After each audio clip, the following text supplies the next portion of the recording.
If you are a woman entrepreneur searching for answers to having both business success and spiritual fulfillment, this podcast will give you the answers. I'm Irina Baker, a spiritual self-awareness mentor and a best-selling author. Welcome to my podcast, Radiant. Your business is your spiritual journey. I would like to welcome our guest today, Kerani Marie Lomonaco. She is an inner wisdom guide, artist, and the author. Kerani Marie is a soulful inner wisdom guide. I love the title, Soulful Inner Wisdom Guide for women on the sacred feminine journey. As a creative muse, she helps to bring your story, vision, and art to life. And you can see already, she's the artsy lady, if I may say that this way. All this, how beautiful everything around her is. It's the aura of muse. And we've been laughing already before even the interview, so I'm sure we'll continue laughing here. Kerani Marie, when was the first time you ever became aware of divine guidance or divine intervention in your life? Something that was maybe a mystical experience or something of that nature? Well, back in 1975, I had met a woman who I worked with, and she was just different than everyone else. And I was really curious as to why. So I said to her, "What makes you different?" And she said, "Do you really want to know?" And I said, "Yes." So she started sharing with me about a teacher that she had and that she been going to classes. And I said, "I want to go." And she said, "Well, why don't you read a few books first?" Because I was, raised a certain way, and I wasn't exposed to much other than Christianity. So this allowed me to explore other things. And I was just enthralled by all of the information I was reading. And then one day she said, "This Friday night, there's going to be a class where the teachers are going to start a new teaching." And I said, "Great." So I was getting ready to go. The night before, I had a dream. And in that dream, I had a vision, and it was just a book on a shelf with a light on it. And that was it. There was nothing else. I didn't even know what the words in the book meant, but all day long, it was like this image of this book kept coming to me like this, right? And so that night we arrived at the ashram, walked into the foyer where the temple was, and there on the shelf was the book with a light on it. So it was exactly the same image? Exactly the same image. And I just was, stopped in my tracks, like, what is this? How did that happen through my dreams? But it told me I was in the right place. And the words on the book were Raja Yoga, and that's the royal yoga of union. And so that night, that was the book that the teacher started to teach from. And that was the beginning of my massive spiritual journey and delving into all the aspects of spirituality and healing and energy and all that is involved with learning to listen to the divine interventions that come your way. And that particular moment, of course, that stayed with me forever, it was a lot of years ago, but it also has deepened in its understanding that through our internal world, through our dream state, through the unconscious, things can percolate up and give you information. Like for me, that moment said, the teacher and I are connected in some way, that he's communicating this book through the dream world that I'm going to come and receive teachings from. And so that continues to be a benchmark, a watermark of this is how it all works. So do you think, or do you believe that, first of all, it was divine setup, I would say, divine setup or divine intervention, maybe that's how you would call it, when the book, the dream showed up to show you that this is the right path, as you mentioned, this is the right path. And that was the beginning of your journey, right? The new journey, the spiritual journey. Right. Right. I mean, before then, I had little glimpses here and there. I knew I was interested in more about psychology and how people functioned. I Mhm. wanted to understand in raising my children, but this was the first major spiritual experience that let Right, me know, you know? right. Yeah. And at that time, well, looking back at it, and of course, we will continue with your story, but looking back at it from now, from perspective of today, is there anything else you want to add to that experience which you didn't know then? I know Well, it's maybe a difficult question, but no, I think I broached it a little bit, and that was that Mhm. it was surprising then. It was like, wow, then.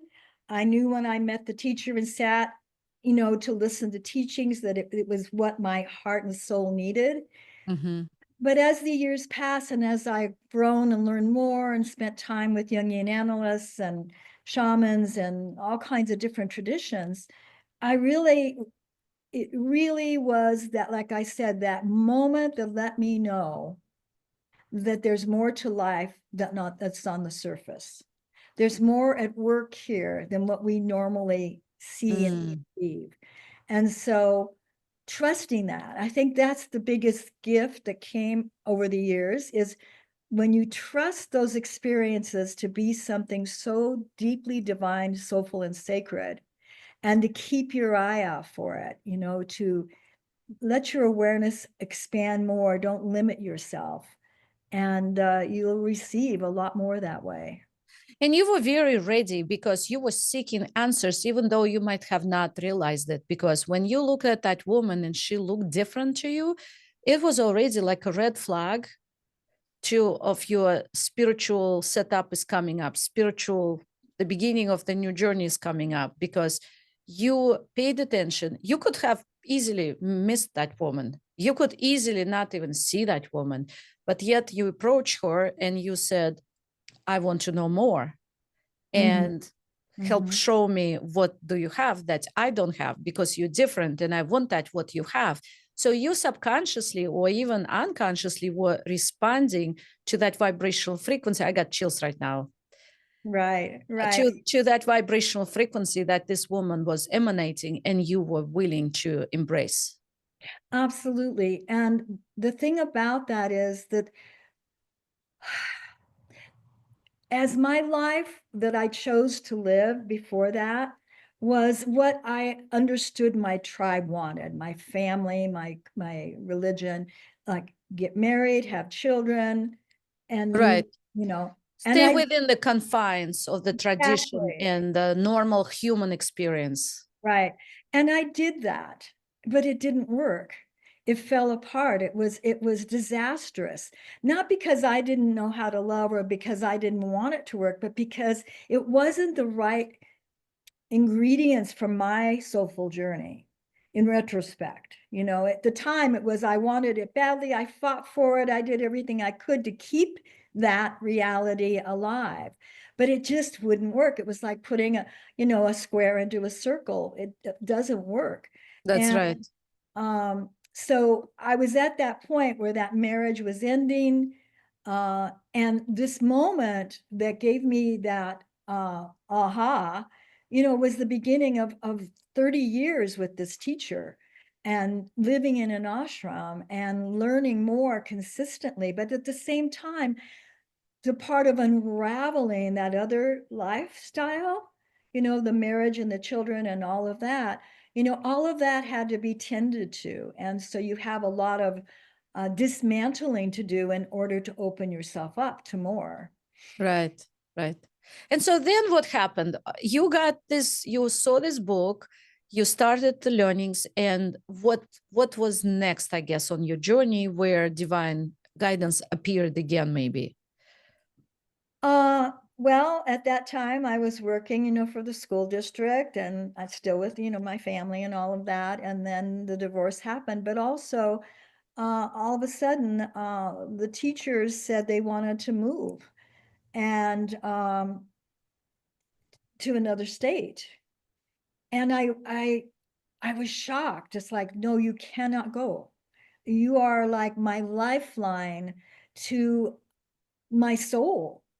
And if you leave, what will I do? That's the, I was very young and I was learning and I wasn't fully trusting who I was yet. I was learning to trust. So they said they were leaving. Well, I went home and that morning I woke up and I said, I'm going with them. I have to go with them. What else do I want with my life other than to continue on my spiritual journey? And so I called the woman who I had talked to, who became a good friend, and said, why don't we go? Isn't this what we want to do? Isn't this our life's purpose? And it was, and we did. And so that's how I ended up, living in spiritual community for 30 years. And What was that spiritual community? it was in Arizona. We moved to Arizona. So Really? I am in Arizona. Where in Arizona? Now I'm intrigued. in Prescott, Arizona. Oh, wow. I Yeah. just went there a couple of weeks ago. Uh-huh. Prescott, Arizona.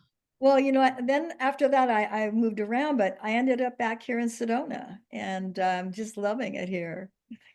So, Well, Sedona is even better, I think, than Prescott. oh, yes. Yes, definitely. Absolutely. That we actually, I'm sure we'll get to Sedona as well. But why are you saying that it was divinely guided?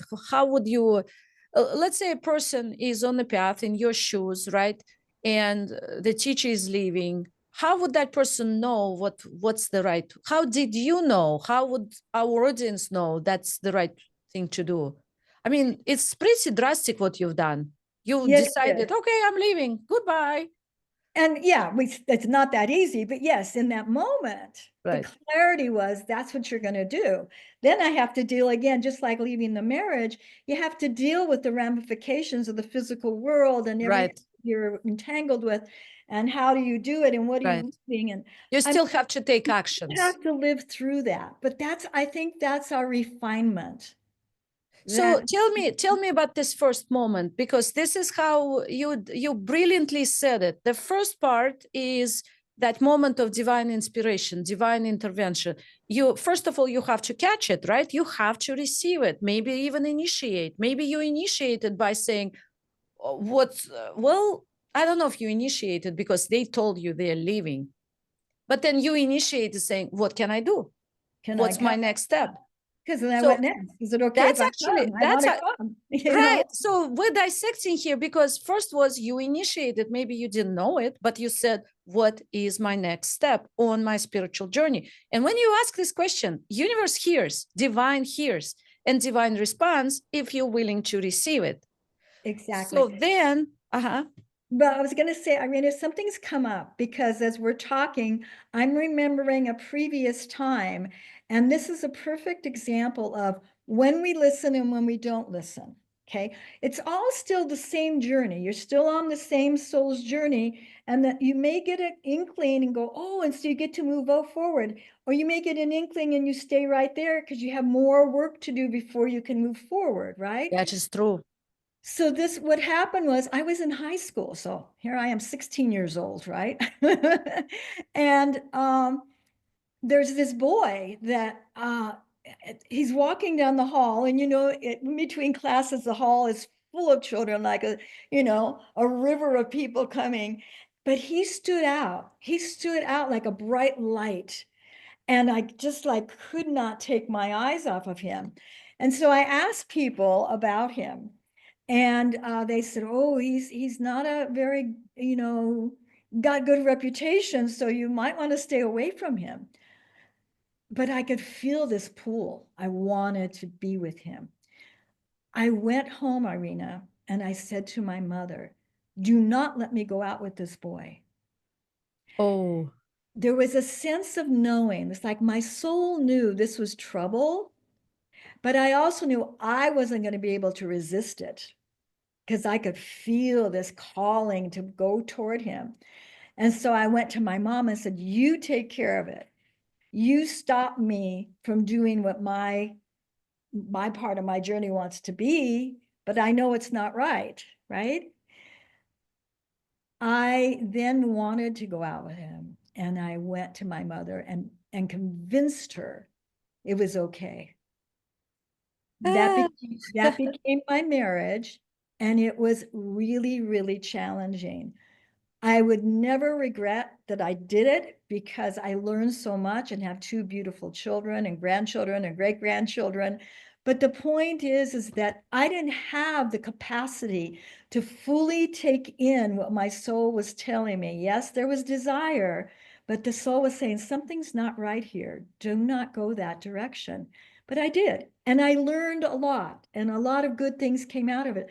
But it wasn't time for me to just step away from that. And I think if I had, I would have just stepped into another situation like that because that I was totally learning. agree. I don't think I mean, you did, it had to happen. I Right. think you're right. It had to happen. You could not, you could say, you could resist because that feeling of, oh, something is going to, something is wrong about that.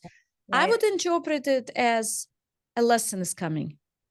And I Yes. don't want that lesson. It's like math. I don't know, maybe some people love math. I didn't like it at school.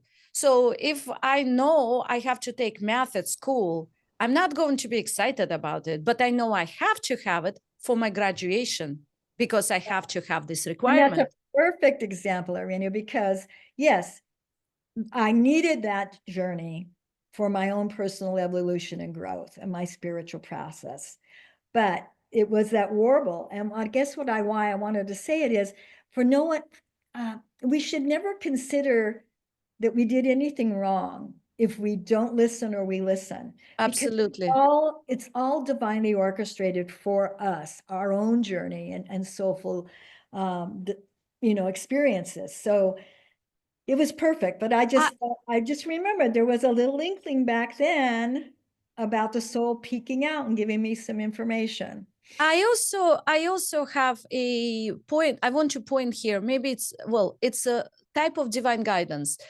You had a red flag, and it seems like I'm saying it second time. Usually I don't talk about red flags here, but I was many years I've been before life between lives therapist, and I would take people to the experience in very deep hypnotic state through death and what happens after death. So it's not past life regression, it's the life after life.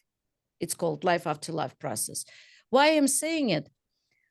During that process, people would learn that when they plan our life here in incarnation, we actually set the red flags.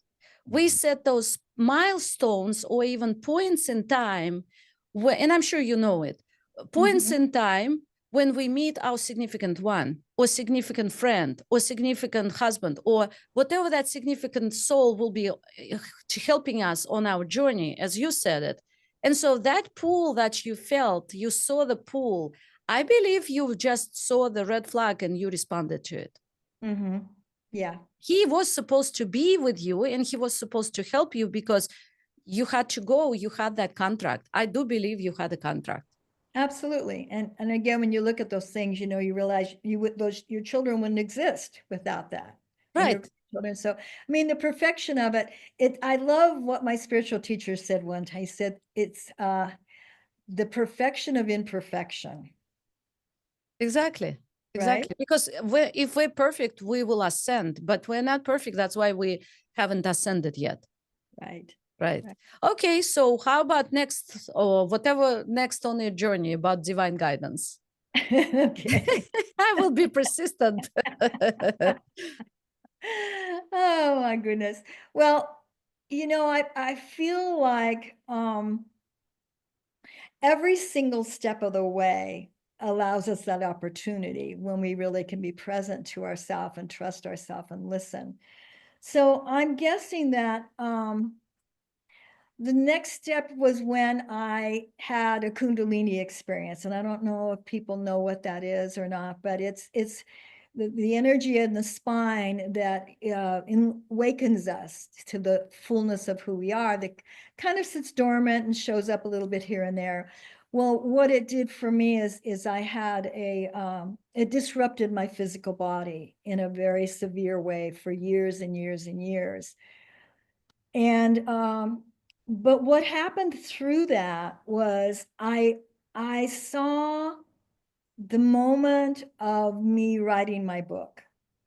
So as I was very ill, it's like this spirit came into me, and I call her grandmother spirit, like the wise one, the future one of yourself, came to me and told me to write this book. And so I just, at the time, my energy system was so out of whack, I couldn't be around computers or TVs or anything because it was just too much. So handwriting on a yellow notepad, starting to write my book.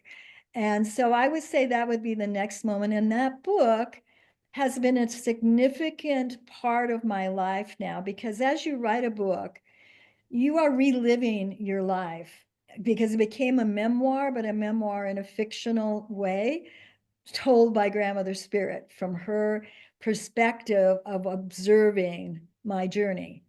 And so it has shown me so much about all these moments in my life of people I've met. For instance, my spiritual teacher and partner went to traveled around the world, and we were going to be stopping in India. And at that time, Mother Teresa was so significant in my life.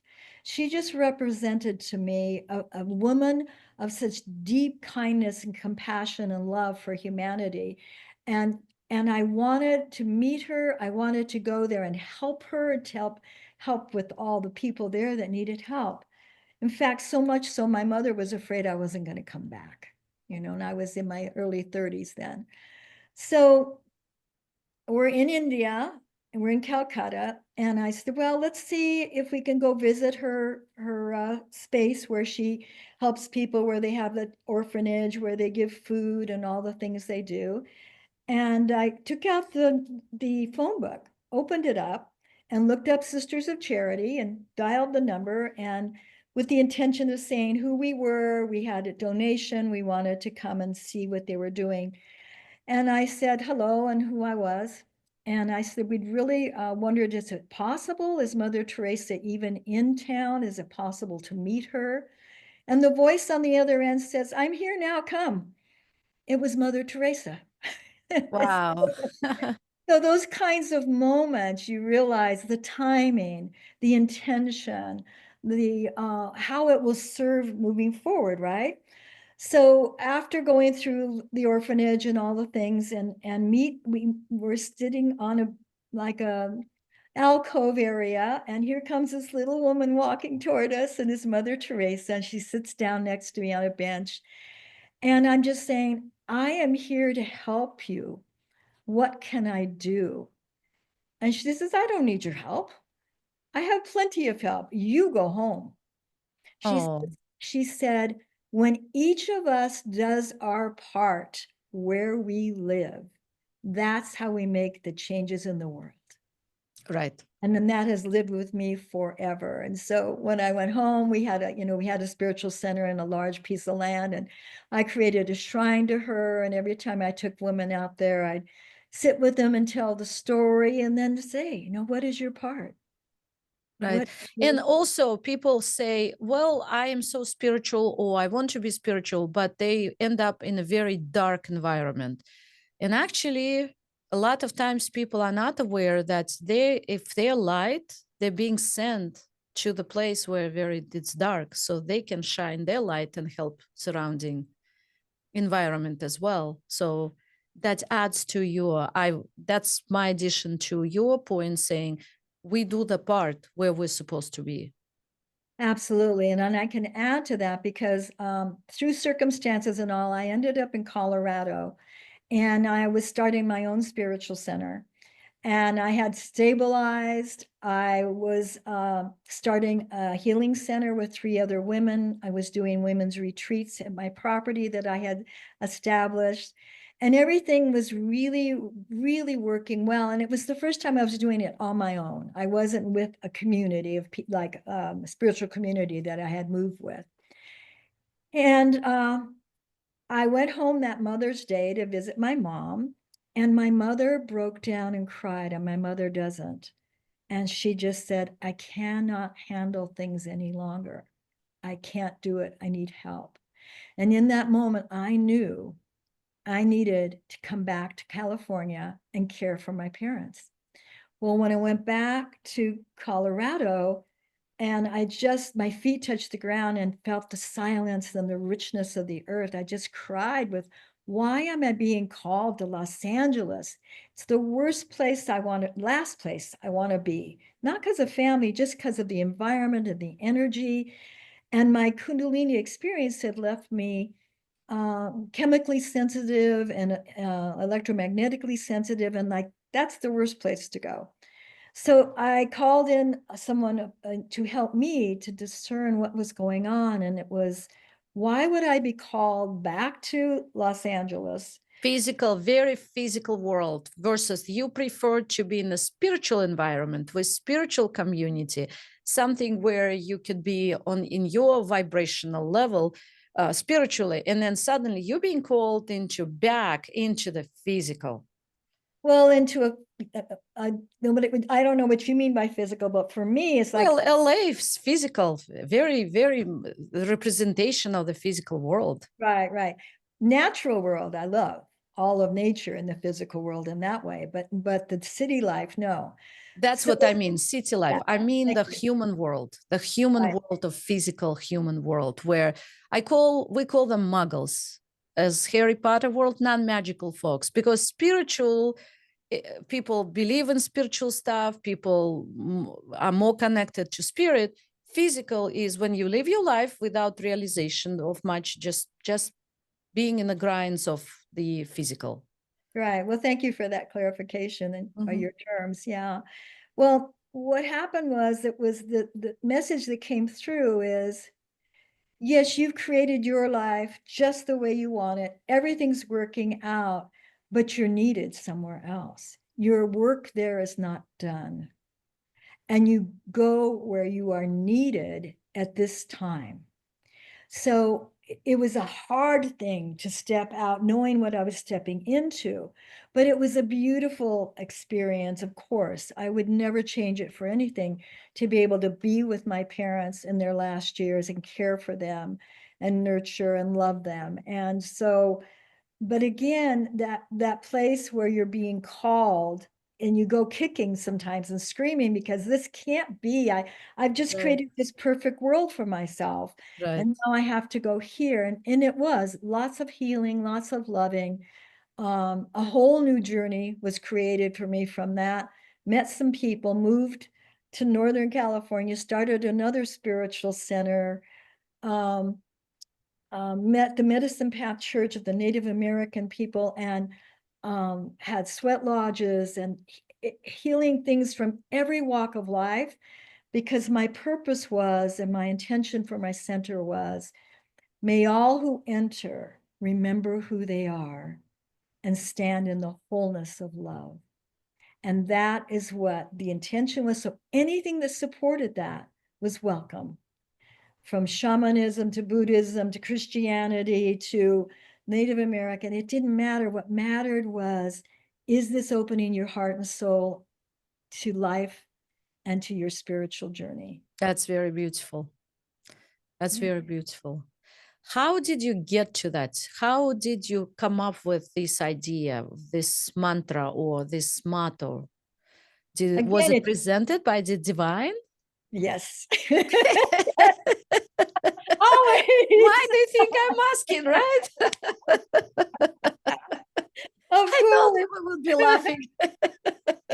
You know what I want to share with those who are listening is that, at the beginning, it seems hard to listen because we're so used to being distracted by the physical world, like you talked about, things, Right, objects, goals.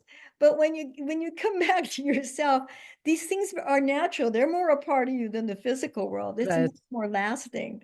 So yes, my whole life has been this listening, what my soul's journey is about, and taking those steps. And pretty soon it's like, I remember one spiritual teacher, I think he was a Buddhist Lama, and he said, as you're growing into this world of connection and understanding and knowing, at first it's like there's a gap, like you have a sense of it and then it actually happens. So there's a gap. And this gap gets closer and closer and closer, where your intuition, your synchronicity, everything is just on the spot in that moment, and it's clear. Well, that takes a lot of years. It's like developing a muscle. I agree. I've experienced that, and it takes a lot of years. Yes. Right. But it's a Yes. beautiful journey if you don't fight yourself. If you Mm-hmm. don't let the ego say, I have to be there now. I need this stuff. Mm-hmm. It must be, I must be that person now. Well, the truth of it is you are internally, you just don't know it yet. And the time is just kind of chipping away to get to the gold within yourself. And Right. so it's just how long it takes. chip It takes. chip away all the stuff that we have accumulated during our incarnations, all the karma, all the negative beliefs, all anger, and all the negative stuff Yeah, that we have to clear, because the angrier you are, the less you're connected. We are exactly. connected, but the less you feel it, the less Unless you you know feel it. about it. Exactly. Exactly. It's us learning to know ourselves in that way. Well, Irina, it brings me to when I moved here to Sedona. Like you can hear, I've been in spiritual community. I've done a lot of stuff. I've traveled, but when I moved here, I thought to myself, I've done a lot. I'm older now. I think I'm just going to get a home for myself and just live my life. And so I didn't buy a place that was adaptable to a spiritual center or having a lot of guests or things like that. You decided it's time for my retirement. Let me Yeah, enjoy. I'm retiring. you're right. Yeah, you decided. And guess what? That is not what happened. That's right. Retirement. What are you talking about? There is no Exactly. retirement in spiritual work. Well, it wasn't, I didn't feel like I was leaving my spiritual world, but I was leaving the way I was doing it. I'm the not going work, the work, to, spiritual work never yeah, stops, right? yeah. Well, so I came and I met a wonderful people, and I said, "Oh, I think I'll have a little ceremony here. I'll have a little ritual here, and I'd have people over in my living room, and let's do this together." I couldn't stop myself from calling in and creating those moments, of ceremony and ritual. And then a year and a half ago, uh, I I was in my backyard. And I was inspired by a friend who had just created this little, she cave kind of thing. And I said, what could I possibly do here? I don't know what I would do here. And it came to me. And again, it was that divine moment. Grace comes in. I like that word a lot because that's what it feels like. Grace comes in, that divine intervention, and you just know. And it said, you will build a womb. And I go, a womb? Yes, like a cave womb. And you'll have people come. And I sat with it for a little bit. I made some phone calls to people to say, how would I do this? And so that was the end of March. By June, the building started. And by October, it was complete in every aspect, inside and out. And I initiated it with 7 women from around the country who came here, and we initiated the space. And now now I've created a medicine wheel, a spiral. There's things for preparing the body to enter into this birthing canal, into this womb, again, to remember who you are, and you enter to remember, you emerge in the wholeness of your love. So there it is. It just happened again. I'm giving a little bit of pause because I'm enjoying this energy of creation that you have achieved through the divine guidance with the divine help, and it came to fruition so fast. So I just took a moment of pause to just feel it. Mm-hmm. And now we're going back, and back we go with understanding how you did it. So you said it was when you received this inspiration. Do you believe it was divinely inspired idea, or it was Yes. Yeah. spirit told you, right? So Right. how, you said if you felt it, so what was that moment in time? Because people, a lot of women receive it, but they don't realize it, they don't recognize it. I keep talking to people and I see how unaware people are about it. They're basically living their lives unconscious about their amazing gift, intuition, and divine connection. Mhm. And so how you do it so others can also do it. I feel it in my body and in my heart and soul. And Mm-hmm. it's, you know, when I talk about grace, it's like a sense of a glowingness that comes over your own being, and you just feel like you're home. And that's my way. But you know what that comes from, Irina? It comes from having a sense of your body, a felt sense of sensation and recognition of what's happening. And so many of us, like you talked about, that physical world, but they're not connected to their physical body because they're so mental. And we trying to figure it all out up here when the answers are in your body. So I've spent a lot of years back from 1975 on learning about listening to my body through different body modalities and training to learn how to help others, but also receiving to know my own body as much as I possibly can.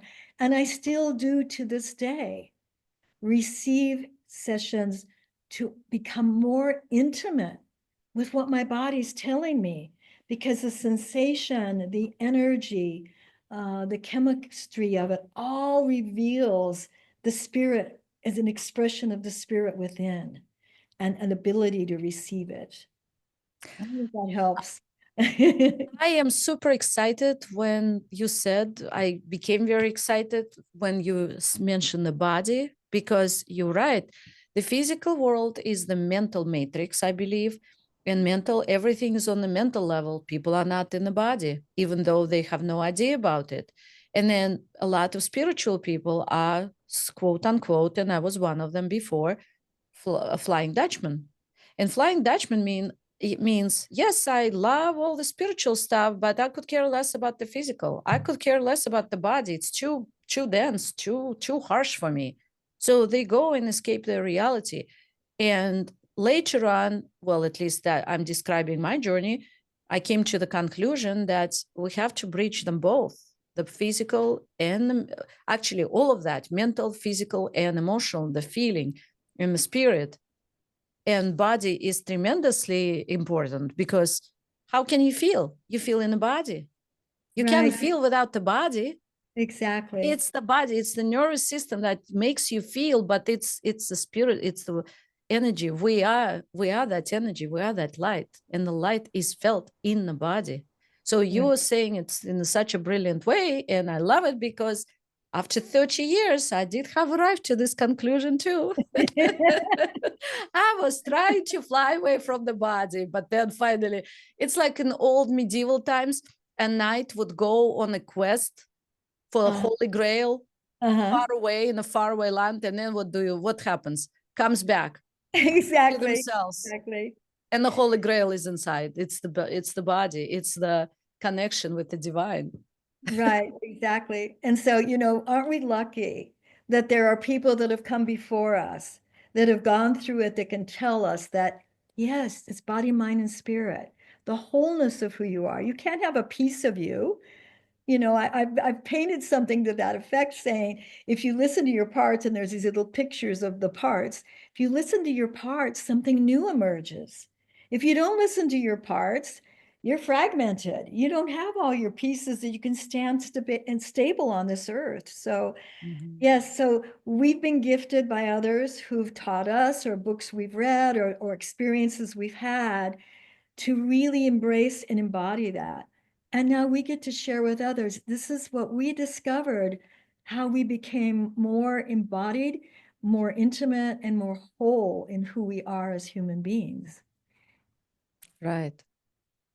So what would be your advice to the audience regarding connection with the divine, or divine, following the divine guidance, or even just listening the intuition in a practical way?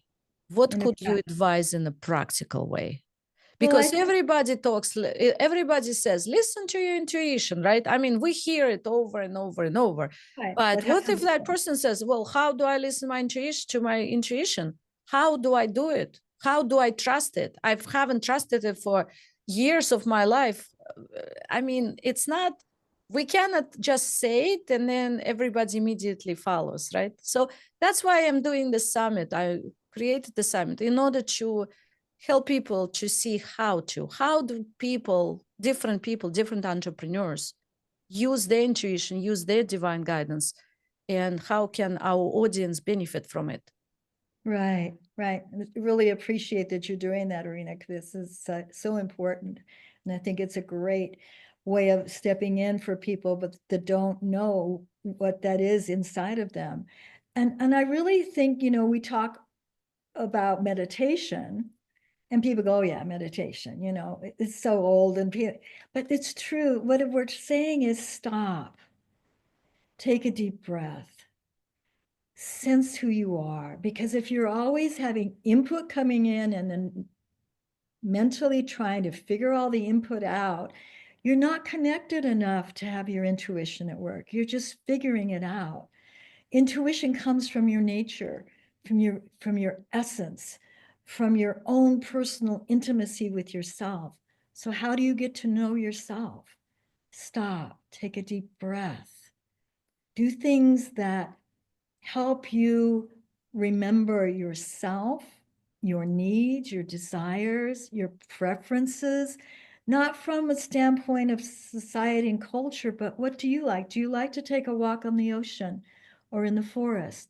Do you like to sit and read a book? Do you like to sit with a tree and just watch all the butterflies and the birds go by? Are you an artist? What is it that brings something out of you that's inspirational, that is really connected to your intuition? It's like what color to use, when to stop, when to sit down, when to go dance. It's like listening. It's a deep listening. And I think that that's really the key. And one of the things is to stop at any situation and say, what is it I really need? What does my body want to do now? Not my mind. Thank you. Yeah. That's powerful. And I would say by listening to yourself, listening to your body, and listening to your intuition, I'm sure you also meant, or this, by that you meant, stop focusing entirely on the outside world and find time for the inner world, because who you are is your inner world. It's not outside. And the physical world will not show you exactly who you are. It will show you your surface, but not who you truly are, right? Right. And that's why now with the womb, I do womb journeys where the idea is let's go back home to yourself. Let's go back in to the womb where all creation is available to you, all possibilities, and you can go back to your essence of your true self. And it's been incredible for people to just reconnect to that part that knows and can trust their intuition. And it's in a beautiful setting of It Sedona. is in Sedona. It is. Absolutely. I can't believe I'm talking to a live person, live lady who lives in Sedona. It's a magical place we've been to. I've been to Sedona. It's, of course, it's a magical place and gorgeous place at that. And Yes. very mystical and wonderful. And now we're talking. We're Oh, it's so wonderful. experiencing Thank you. you so much, Irina, for inviting me in to share and to interact with you in such a beautiful way. And I really value what you're doing. Thank you. Thank you. Same here. Same here. And where can our audience find you? What can you give us the link, and what is your free gift if you have Hi. any? Well, I'd love to offer anyone who's interested a 15-minute free consultation just to see where you're at and how I can support you in any way. And so to receive that and to connect with me about what I do, my book and so forth, it's at KeraniMarie.com.